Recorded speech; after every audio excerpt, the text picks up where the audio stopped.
Hey, so today I just wanted to show you how simple it is to get set up on a meditation practice. Yesterday I suggested taking a yoga mat and just rolling it up to support your hips, make your hips higher than your knees. So if you don't have a yoga mat, you can use a towel. So just go ahead and plonk yourself down on a mat. I've left enough room for my legs to be supported by the mat as well. I know I've got odd socks on today, but meditation is about accepting where you are, so I'm not bothered about that. And you can hardly see it also. Like, what I want to stress is in your meditation practice, don't worry about everything being perfect. We've all got other things to do in the day. It's an add-on to the day. It's something that can help your day and aid your productivity and your well-being and your sense of calmness and awareness, and also getting creativity and ideas. I find when you're more relaxed and open, there's more flow, even mentally, to ideas you're getting and inspirations you're getting for your day. So don't worry too much about, for example, like I rarely light candles for meditation and do incense and all of that stuff like I did when I first started, because I felt like it was important to the practice. It made it a bit sacred and all of this. But now, sort of 12 years on from that, I just think, oh, I've got 15 minutes, I'll just bosh on with a quick meditation and just plonk myself down somewhere. So it's, don't worry too much about everything being perfect. Just get used to having a nice setup where you can just slot into and crack on. Today I want to speak about a couple of things. So firstly, about how you're sitting. Just feel that you're sitting nice and tall. Like I used to teach yoga and meditation, and I remember always speaking to the meditation class saying, how people sort of suggest that feeling of being pulled on a string, but try not to make it happen. Try and feel it from the inside. So try and just, even from the base of the spine, just do these minute little alignment corrections, like I'm doing them now, just absolutely minute within the body. And I'm just noticing anything else that might need a bit of movement. So I'm just noticing that my shoulders might want to be back a little bit, and just doing that really minutely. I'm just noticing how my hands feel on my legs. So just get yourself really in a place of just starting to notice how you're feeling, rather than doing any sort of big movements. Sort of sit and then make micro adjustments like within yourself, so that you're feeling really nice. And what I like to think about is, if you believe in chakras and that type of thing, like energy centers throughout the body, I sort of feel that from here upwards to here, I like it to be in quite a nice straight line. I like to feel like I'm creating space throughout that line. So I like to feel that there's space for the energy to move, so I'm not blocking anything in my body from happening while I'm sat here. So just get the sense of creating space within your body, around your organs, so you're not sort of crumpled over yourself.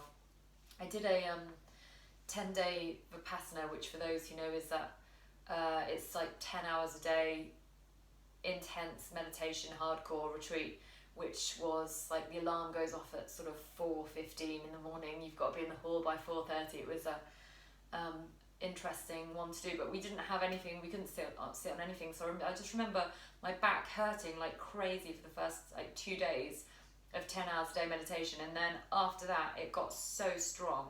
And I do recommend that if you are aching a bit at first in your back, to sort of bear with it and just try and be aware of the core supporting you, because it will, for me, it did make my core and my support a lot stronger from my back. By the end of those 10 days, I had a really, really strong sitting position, even though I felt it was going really badly at the beginning. So just be aware of that. Just be aware of getting yourself like as comfortable as you can be in the moment. Don't worry too much about it. What I like to do is set a timer. Also, what I like to do often is listen to a spiritual teacher first, often in meditation. Not always, but sometimes. If my mind's too chatty and I'm too sort of hyped after something I've just been doing, then if I listen to something first, if I listen to an audio of somebody speaking, that really brings me down and gets me in the zone, so that after 15 minutes of listening to someone, I can knock that off and then pop the timer on for 20 minutes to do my meditation, and I'm a lot calmer. I think listening is really key for me to get me calm down so that my mind can be quiet. So have a play around. I'll do another video on teachers I recommend to listen to as a starting point, and then from there I'm sure YouTube will recommend other people to you, and you can find who works for you and what sort of messages you like to listen to. So today I want to speak about the Ujjayi breath. This is used in yoga for pranayama to sort of cleanse the body, oxygenate the body, and also to really calm the nervous system. It's when it sort of makes that sort of Darth Vader-y sound. So it's when you squeeze the throat slightly, you move the glottis so that you create a sound for your breathing. So I'm just going to show you. I'll do it with my mouth open first.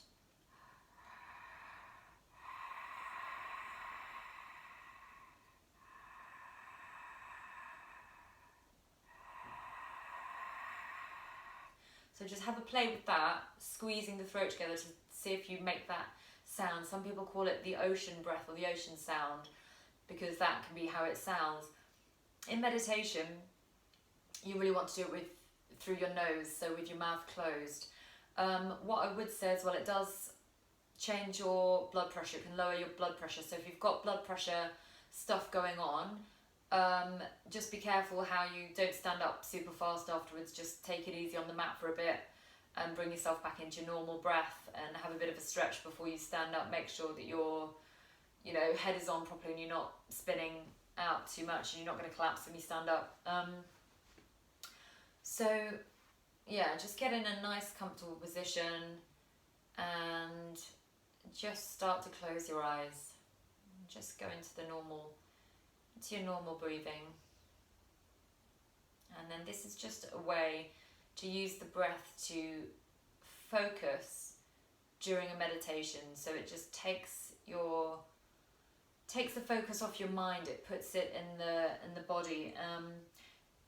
It starts with the diaphragm, lower belly, moves up into the rib cage and then into the throat. So it also is said to sort of work and cleanse all through the chakra system as well. Sort of the first couple of chakras first, moving to the third and fourth, then the fifth and upwards afterwards in the meditation. What can be nice as well, let's just try it first and then we'll do some add-ons afterwards. So just closing your eyes, and then I'm just going to start inflating from the diaphragm and just feeling how the breath comes up through the throat and then back down again through the diaphragm, and just trying to control it. Picture your lungs like sort of airbags, just coming out and in again. Okay, so we'll just start.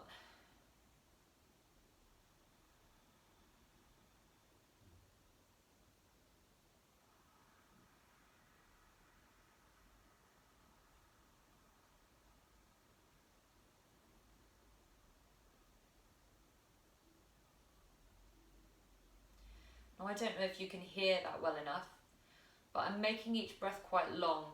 So each breath in and each breath out will be roughly equal. But just take your time over it. The longer it is, the more calming it is, and the more it will bring you in for relaxation and for meditation. And at the ends, see what naturally happens. For me, after I've been doing it for a while, then naturally, when I've filled and I'm at the top, I don't feel the need to let the breath go straight away. I can remain in that space. And those spaces are actually the most relaxing to be in, and where I drop into the meditation the most. Similarly, on the way back down, when you're emptying, notice your body might not be in a rush to fill again, and just let it sit in that space for as long as it needs to. And your body will fill again when it needs to with air.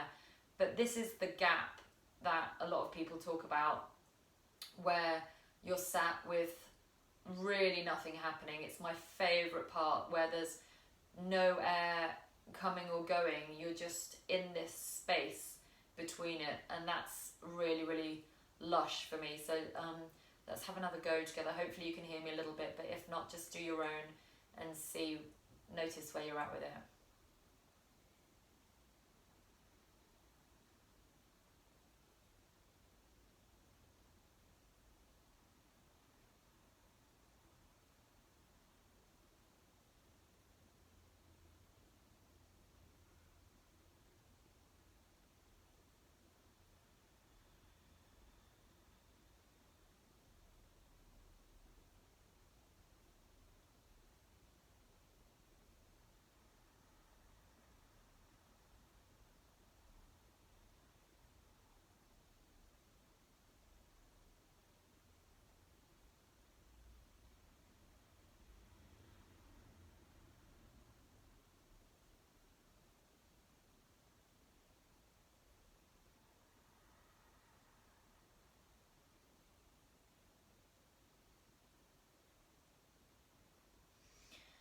And for me, that is a really nice way to go into meditation and remain in the meditation, because you're focusing on the breath. So it's taking any attention away from your mind. Plus, it's really calming for the nervous system. So actually, it really helps you relax. There's other tips I have for meditation, which I'm going to do another video because this is already quite long. But just practice with that for now. And I'm really interested to hear how you feel doing that.